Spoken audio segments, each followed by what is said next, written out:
करते ही नहीं है। DI खान प्रेस कॉन्फ्रेंस की है, क्या पैगाम देंगे मौलाना? पैगाम दो कि मौलाना साहब तगड़े हो जाओ, अवाम में जाओ, अवामी खिदमत करो और अवामी सियासत करो और जमहूरी तरीके के साथ इलेक्शन होने दो।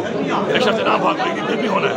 बाकी अगर आप ये समझते हो कि हमारी जो अवाम से मोहब्बत है, दिली मोहब्बत है, दिल्ली स्टैप आप खत्म कर लोगे, मैं आपको चैलेंज करता हूँ कि मैं अगर जेल में भी हुआ इंशाल्लाह तो आपकी पहले तरफ फिर जमानत हम कहते हैं यकीन के साथ, ईमान के साथ, इमरान खान के साथ, इमरान खान का साथ दें।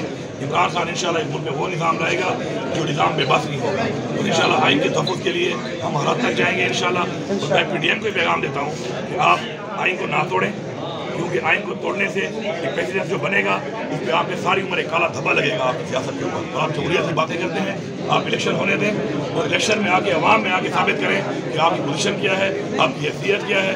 इस तरीके से जो आप इलेक्शन को डिले कर रहे हैं, आइन की खिलाफवर्जी कर रहे हैं, हम आपको नहीं करने देंगे। मेहरबानी।